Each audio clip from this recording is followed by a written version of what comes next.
Hello दोस्तों, स्वागत है आप सभी का आपके अपने चैनल SPPS फैमिली पर। उम्मीद है आप सभी लोग अच्छे होंगे। तो आज की वीडियो में हम UKG क्लास की इंग्लिश सब्जेक्ट्स की पढ़ाई करेंगे। पिछली वीडियो में हमने UKG क्लास की मैथ्स की पढ़ाई की थी और आज हम लोग इंग्लिश सब्जेक्ट की पढ़ाई करेंगे कि UKG में इंग्लिश में क्या पढ़ना है और कैसे पढ़ना है। तो चलिए शुरू करते हैं। देखिए, इंग्लिश में यहाँ मैंने लिखा हुआ है फर्स्ट नंबर पे कर्सिव राइटिंग। जैसा कि मैंने सिलेबस वाली वीडियो में बताया था कि कर्सिव राइटिंग कुछ बहुत ज़्यादा इंपॉर्टेंट नहीं है, पर इसकी जानकारी सभी बच्चों को होनी चाहिए। तो कर्सिव राइटिंग की जो प्रैक्टिस है वो आप मार्केट से कोई भी बुक या स्कूल से भी मिलती है, उससे लेकर के आप कर्सिव राइटिंग की प्रैक्टिस कर सकते हैं डेली बेसिस पे रेगुलरली। सेकेंड नंबर टॉपिक है स्पेलिंग ऑफ। स्पेलिंग ऑफ जैसे हिंदी में हम लोगों ने अक्षर या वर्ण पढ़ा था अ आ क ख क से ज्ञ तक, और 12 खड़ी यानी क का, छोटी की, बड़ी की, इन सब की इंग्लिश में पढ़ाई करेंगे। इंग्लिश मीनिंग क्या है, इंग्लिश स्पेलिंग क्या है।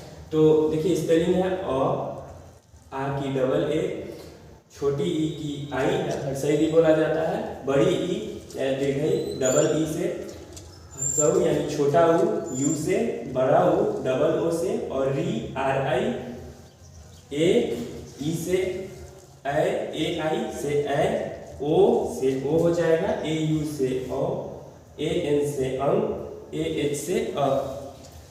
दूसरी बात करते हैं हम लोग 12 खड़ी की, क का, के से का, के आई से छोटी की, के डबल ई से बड़ी की, के यू से छोटा कू, के डबल ओ से बड़ा कू, के ई से के ए आई से कै, के ओ से को, के ए यू से क, के ए एन से कं, के ए एच से क। तो इन दोनों की स्पेलिंग हम लोग याद करनी है। हालांकि ये सब चीज़ LKG क्लास में भी पढ़ाई हो चुकी है, बहुत से बच्चे LKG क्लास में ये चीज़ पढ़ लेते हैं, पर अगर कंप्लीट नहीं है तो इस क्लास में जरूर पढ़ेंगे। अब बात करते हैं हम लोग तीसरे टॉपिक। तीसरी स्पेलिंग है वो है क से ज्ञ तक की। तीसरा टॉपिक है हमारा क से लेकर ज्ञ तक की स्पेलिंग। जैसे देखिए यहाँ पे, जैसे क ख ग घ आप लोग LKG क्लास में भी पढ़ चुके हैं, और यहाँ पे उसकी स्पेलिंग पढ़नी है इंग्लिश में। तो क ख ग घ अंग, के से क, के एच से ख, जी से घ, जी एच से घ, एन जी से अंग। उसके बाद च छ ज झ य, सी एच से च, सी डबल एच से छ, जे से ज, जे एच से झ, वाई एन से य।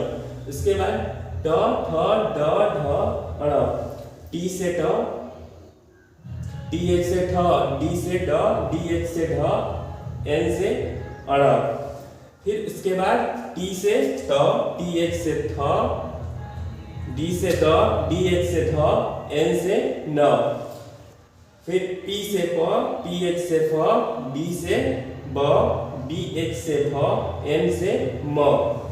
वाई से य, आर से र, एल से ल, भी से व, एस एच से तालाबी स, एस एच से ही मूर्धन स, एस से दंती स, एच से ह, के एस एच से छ, टी आर से ट, जे एन से ज्ञ। अब बढ़ते हैं तीसरी टॉपिक की ओर। हमारा तीसरा टॉपिक है UKG क्लास में इंग्लिश का वर्ड मीनिंग। वर्ड मीनिंग का मतलब शब्द का अर्थ। शब्द का अर्थ, जो भी हम लोग हिंदी में शब्द देखते हैं उसका क्या मतलब है, ठीक है, उसको हम लोग बोलते हैं वर्ड मीनिंग। अब वर्ड मीनिंग में हम लोग क्या पढ़ेंगे, छोटे बच्चे क्या पढ़ेंगे। तो सबसे पहले UKG क्लास में जो डेली यूज वर्ड होते हैं, जैसे हम लोग जो अपनी डेली लाइफ में यूज करते हैं, जैसे खाना हो गया, खेलना हो गया, पढ़ना हो गया, लिखना हो गया, इन सब वर्ड्स की इंग्लिश मीनिंग की जानकारी UKG क्लास में बच्चों को होनी चाहिए। तो जैसे मान लेते हैं यहाँ पे पढ़ना हो गया, पढ़ना का क्या हो गया, रीडिंग, रीडिंग हो गया, रीड या रीडिंग, ठीक है। लिखना का राइटिंग हो गया, खेलना का प्ले हो गया, खेल का हो गया प्ले।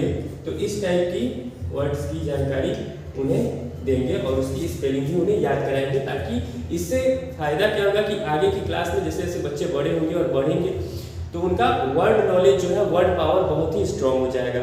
तो इस क्लास के सभी बच्चे वर्ड मीनिंग जरूर पढ़ेंगे, और जो भी पेरेंट्स लोग ये वीडियो देख रहे हैं बच्चे को वर्ड मीनिंग जरूर याद कराएंगे डेली यूज। और साथ ही साथ इससे हम लोग बच्चे को मेक सेंटेंस भी सिखा सकते हैं इस क्लास से धीरे धीरे। मेक सेंटेंस का अर्थ होता है जो भी वर्ड्स हम दे रहे हैं या सिखा रहे हैं उनसे क्या करना, वाक्य बनाना, उनसे वाक्य बनाना।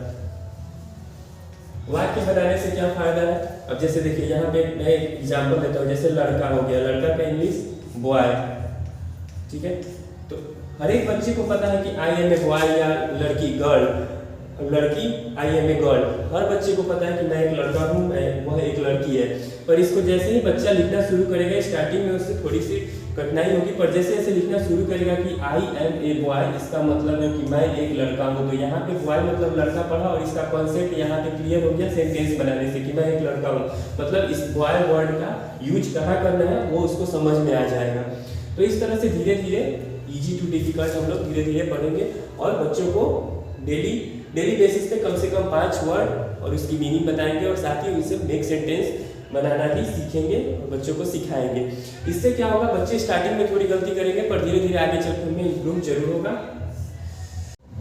बढ़ते हैं हम लोग चौथी टॉपिक के ऊपर। नेक्स्ट टॉपिक हमारा है ग्रामेटिकल इंट्रो। मतलब इस क्लास में बच्चों को व्याकरण से रिलेटेड कुछ थोड़ा बहुत जानकारी स्टार्टिंग देनी शुरू करेंगे। जैसे फर्स्ट में जैसे हम लोग पढ़ते आ रहे हैं capital letter, small letter, ABCD लिखेंगे, तो वो लेटर है क्या, what is letter. Letter means होता है अक्षर या वर्ड। तो लेटर क्या है, तो A letter is the smallest unit of English alphabet. अक्षर जो है अंग्रेजी वर्णमाला की सबसे छोटी इकाई है। यूनिट का मतलब इकाई, स्मॉलेस्ट मीन्स सबसे छोटा, इंग्लिश अल्फाबेट, अल्फाबेट मतलब अक्षरमाला। अक्षरमाला का अर्थ होता है कि जैसे हम लोग लेटर पढ़ते हैं, कितने लेटर्स होते हैं, ABCD टोटल 26 होते हैं, 26 ए से लेकर जेड तक जितने भी लेटर्स हैं उनकी संख्या क्या है, 26 है। तो जब सब एक साथ रहता है तो उसको हम लोग क्या कहते हैं, अल्फाबेट यानी अक्षरमाला। मतलब एक जगह बहुत सारा चीज, जैसे हम लोग माला में बहुत सारे फूल होते हैं वैसे ही अक्षरमाला में बहुत सारे अक्षर है, यानी कितने अक्षर है, टोटल 26 है ए से लेकर जेड तक। तो लेटर क्या है, अंग्रेजी अक्षरमाला की सबसे छोटी इकाई है, क्योंकि ABC, ए से छोटा कुछ नहीं होता है। क्योंकि किसी बच्चे को पढ़ाना हम लोग नर्सरी क्लास किए थे तो उसमें सबसे पहले हम लोग क्या पढ़े थे, ए पढ़े थे, उससे छोटा कुछ नहीं होता है। इसके बाद हम लोग वर्ड्स पढ़ेंगे तब सेंटेंस। तो लेटर यानी अक्षर सबसे छोटी इकाई में इंग्लिश अक्षरमाला की, अंग्रेजी अक्षरमाला की। क्लियर है। इसमें दूसरा क्वेश्चन ये है कि टाइप्स ऑफ लेटर, अक्षर जो है वो कितने प्रकार के होते हैं। तो अक्षर 2 प्रकार के होते हैं। यहाँ पे आप देखिए वॉवेल, वॉवेल का मतलब होता है स्वर, और कॉन्सोनेंट यानी व्यंजन। वॉवेल टोटल 26 लेटर होते हैं, जिसमें वॉवेल कितने होते हैं, 5 होते हैं। वॉवेल की संख्या कितनी है, 5 है। कौन कौन से, A, E, I, O और U। और कॉन्सोनेंट यानी व्यंजन की संख्या कितनी है, तो 26 है टोटल लेटर्स, जिसमें से 5 वॉवेल्स हो गए। तो कितने बचे, 26 - 5 21। 21 क्या है, कॉन्सोनेंट है। कौन कौन है, A, E, I, O, U को छोड़कर, यानी A अगर वॉवेल हो गया तो B आपका क्या हो जाएगा, कॉन्सोनेंट, C क्या हो जाएगा, कॉन्सोनेंट, D क्या हो जाएगा, कॉन्सोनेंट, और E वॉवेल है। तो इस तरह से लेटर और टाइप्स ऑफ लेटर है कंप्लीट। फिर हम लोग आगे देखते हैं। तीसरा क्वेश्चन है हमारा, व्हाट इज वॉवेल। अभी जो हम लोग टाइप्स पढ़े उसकी डिफिनीशन है, मतलब परिभाषा कि वॉवेल किसे कहते हैं या वॉवेल क्या है, स्वर क्या है। तो A, E, I, O, U are called vowel. Simple definition है इसका कि A, E, I, O, U को क्या कहा जाता है, वॉवेल्स कहा जाता है। व्हाट इज कॉन्सोनेंट, मतलब व्यंजन क्या है या किसे कहते हैं। एक्सेप्ट, एक्सेप्ट का मतलब होता है छोड़कर। तो A, E, I, O, U, except A, E, I, O, U मतलब A, E, I, O, U को छोड़कर all 21 letters are called consonant. A, E, I, O, U को छोड़कर सभी 21 लेटर्स यानी अक्षर को क्या कहा जाता है, कॉन्सोनेंट यानी व्यंजन कहा जाता है। अगर what is word, next question 5वां नंबर है, व्हाट इज वर्ड। वर्ड का मतलब होता है शब्द। अक्षर की जानकारी के बाद हम लोग धीरे धीरे शब्द के बाद पढ़ते हैं। जैसे अ हो गया, अ के बाद हम लोग कैसे पढ़ते हैं, अ से अनार, A फॉर एप्पल। वैसे ही एप्पल को क्या कहा जाता है और अनार को वर्ड कहा जाता है, शब्द। तो what is word, A group of letters is called word. A group, group का मतलब होता है समूह, मतलब एक से ज्यादा चीज, एक से ज्यादा हो गया, 2 हो, 5 हो, 4 हो, 3 हो, कुछ कितना भी हो, कोई भी लेटर। तो ए ग्रुप ऑफ लेटर्स मतलब एक से ज्यादा जहाँ पे अक्षर होगा उसको क्या कहा जाता है, शब्द कहा जाता है। जैसे देखिए यहाँ पे A और M अलग अलग है तो कोई मतलब नहीं है, लेकिन A और M को अगर साथ में लिखते हैं, M मतलब हूँ, I am a boy, मैं एक लड़का हूँ।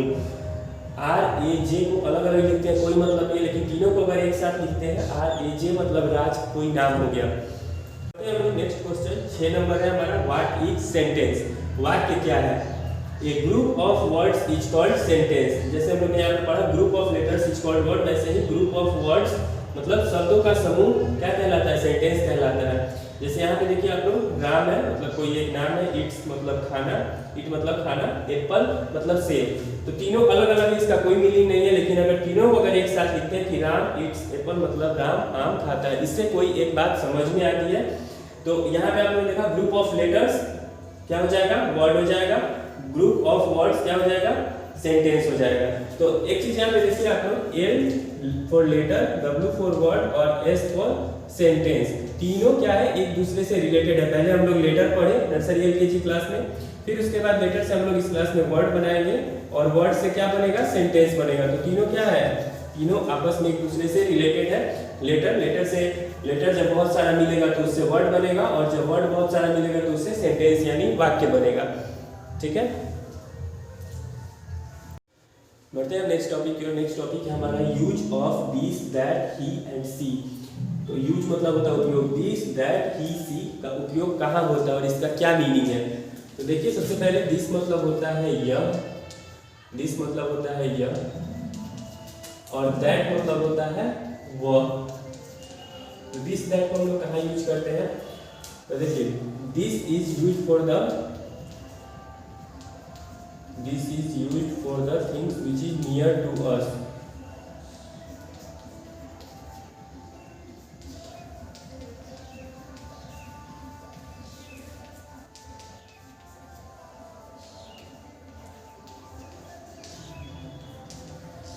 नियर टू अस, नियर का मतलब होता है नजदीक। दिस कहाँ पे यूज होता है, यह जो चीज, ऐसी चीज के लिए, थिंग्स का मतलब होता है कोई भी वस्तु, तो ऐसी चीज के लिए यूज होता है जो, विच मतलब जो हम लोग से क्या है, नजदीक है। अस मतलब हम लोग से क्या है, नजदीक है, हमारे नजदीक है, उसके लिए हम लोग दिस का यूज करते हैं। और दैट का यूज वही हो जाएगा same, that is use for the things which is far from us, which is far from us. That वहां पे यूज होगा जहाँ पे कोई चीज हमसे दूर है। सेम वैसे ही हम लोग देखते हैं ही मतलब होता है वह और सी मतलब भी वह होता है। फिर दोनों का अलग अलग लिखने का क्या मतलब है, तो ध्यान रखेंगे आप लोग, ही कभी भी मेल के साथ यूज होता है, मेल का मतलब लड़का के साथ यूज होता है, और सी जो है वह लड़की के लिए यूज होता है, यानी फीमेल के लिए, फीमेल के लिए मतलब लड़की के लिए यूज होता है सी। क्लियर है। आगे की क्लास में हम लोग और इसके बारे में पढ़ेंगे, जैसे इट का यूज कहाँ होता है, एंड का यूज कहाँ होता है, इसके बारे में और डिटेल में। लेकिन इस क्लास में आप लोग को दिस, दैट, ही, सी इन सब की जानकारी है। दिस का मतलब होता है यह, दैट मतलब वह, ही मतलब भी वह, सी मतलब भी वह। दिस जो चीज नजदीक है हमारे से उसके लिए यूज होता है दिस, जो चीज हमसे दूर है उसके लिए दैट, ही लड़के के लिए मेल, सी वह फीमेल के लिए यानी लड़की के लिए। अब बढ़ते हैं नेक्स्ट टॉपिक की ओर। हमारा 6 नंबर टॉपिक है हाउ टू इंट्रोड्यूस योरसेल्फ, मतलब अपने को, अपनी पहचान कैसे बताएं लोगों को, तो उसको कैसे लिखेंगे या कैसे बोलेंगे, इन दोनों बातों को सीखना है, लिखना भी और बोलना भी मोस्ट इंपोर्टेंट है कि हाउ टू इंट्रोड्यूस योरसेल्फ, मतलब खुद की पहचान कैसे दें, कैसे अपने आप को, कैसे अपने बारे में बताएं। तो देखिए यहाँ पे my name is, my name is मतलब मेरा नाम, यहाँ पे सभी बच्चे अपना नाम लिखेंगे। इसके बाद आई एम, इतना ईयर्स ओल्ड गैप है, तो आई एम आप लोग जितने साल के होंगे, कोई 10 साल का होगा, कोई 10 लिखेगा, अगर कोई 8 साल का है तो 8 years old. Generally UKG class के बच्चे 7 साल के होंगे, तो यहाँ पे 7 लिख सकते हैं आप लोग खुद से।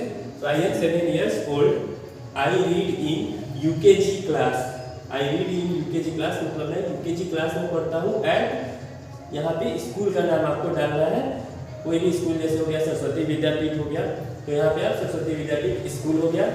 फिर उसके बाद आई लिव एट मतलब मैं रहता हूँ, यहाँ पे अपने गांव का नाम डालेंगे, जैसे आई लिव एट, जिस गांव में भी आप लोग रहते हैं, मुजफ्फरपुर, पटना, जो भी है, कोई भी गांव का नाम, आई लिव एट गांव का नाम, इन, और यहाँ पे डालना है आपको डिस्ट्रिक्ट नेम, डिस्ट्रिक्ट नेम मतलब जिला का नाम यहाँ पे आपको डालना है। इसके बाद बढ़ते हैं माई हॉबी, हॉबी का मतलब क्या होता है, शौक, क्या है, क्या पसंद है करना। तो my hobby is book reading and playing games, हर बच्चों को प्लेइंग गेम्स तो पसंद है, पर बुक रीडिंग सभी बच्चों को नहीं पसंद होगा, पर कोई बात नहीं, यहाँ पे आपको जो भी पसंद हो आप अपने हिसाब से लिख सकते हैं। मैंने यहाँ पे लिखा है माई हॉबी इज बुक रीडिंग, क्योंकि बुक रीडिंग बच्चों के लिए जरूरी है। एंड प्लेइंग गेम्स, गेम्स खेलना सभी बच्चों को पसंद है। फिर इसके बाद आप लिखेंगे माई फादर मिस्टर, मतलब मेरे पापा, मिस्टर, मिस्टर जरूर लगाएंगे आप लोग, ये रिस्पेक्टिव वर्ड है और ये लगाना ही है मिस्टर। फिर फादर नेम यहाँ पे इज ए, आपके फादर जो भी है, फार्मर है, टीचर है, बिजनेसमैन है, वो आप यहाँ पे लिख सकते हैं। इसके बाद आप लोग ये भी लिख सकते हैं माई मदर मिसेज, जो भी आपकी माँ का नाम है वहाँ पे, और इज ए हाउस वाइफ मतलब घर में ही रहती है, घर का काम करती है, जो भी है। तो इस तरह से अपने आप को इंट्रोड्यूस करना है आपको, इसको लिखना भी सीखेंगे और बोलना भी। बढ़ते हैं नेक्स्ट टॉपिक, 7वां नंबर जो टॉपिक है reading English words and sentences. देखिए इस क्लास में बच्चे जब आने के बाद जब नर्सरी एलकेजी में सभी बेसिक चीज़ कंप्लीट कर लेते हैं और इस क्लास में भी, तो लास्ट में उनके सामने सबसे बड़ा चीज़ क्या होता है, बुक रीडिंग का प्रॉब्लम, यानी इंग्लिश की बुक्स को पढ़ने में उन्हें प्रॉब्लम होती है। तो इस प्रॉब्लम को दूर करने के लिए उन्हें इंग्लिश वर्ड्स पहले धीरे धीरे पढ़ना सिखाएंगे, फिर उससे सेंटेंस, और ये साथ साथ आप लिखते भी चलेंगे, सभी बच्चे बनाते हुए खुद से भी वर्ड से सेंटेंस बनाएंगे, बुक में जो दिया हुआ है वर्ड्स उनको पढ़ेंगे, अगर प्रॉब्लम होती है टीचर से पूछेंगे। तो इसके लिए सबसे बेस्ट मेथड क्या है, अगर क्लास में भी कि अगर कोई एक चीज़ अगर बोर्ड पे लिख दी जाती है 2-4 लाइन इंग्लिश सेंटेंसेस को लिख करके और उनसे सभी बच्चों को एक साथ पढ़ाए, मतलब कि एक बच्चा पढ़ रहा है सभी बच्चे उसको सुन रहे हैं, तो ऐसे करने पे बच्चे रीडिंग जल्दी सीखेंगे। और ये इंपॉर्टेंट है, पेरेंट्स लोग जो भी हैं वो बच्चों को अपने साथ थोड़ा वक्त दें और उन्हें पढ़ाएं, पहले इजी वर्ड से शुरू करें फिर धीरे धीरे टफ वर्ड्स की ओर बढ़े, ताकि वो धीरे धीरे रीडिंग प्रॉब्लम उनकी दूर हो जाए। उसके बाद 8 नंबर टॉपिक है आपका पोएम। तो नर्सरी एलकेजी में भी हम लोगों ने पोएम याद की थी और इस क्लास में भी हम लोग को पोएम याद करना है, पर वो नहीं, उससे थोड़ा सा एडवांस, थोड़ा सा लेवल हार्ड होगा, थोड़ा सा इजी, थोड़ा सा टफ होगा इस बार। तो पोएम इस क्लास में भी याद करना है आपको, क्योंकि पोएम जो होता है वो आपके अंदर इंटरेस्ट लाती है, बच्चों के अंदर क्या करती है, पोएम इंटरेस्ट लाने का काम करती है, इससे बच्चों का पढ़ने में मन लगा रहता है, क्योंकि इसमें बहुत सी कहानियाँ होती है, चित्र भी होती है छोटी सी पोएम में। तो टोटल हमारा सिलेबस इंग्लिश का कंप्लीट हो गया।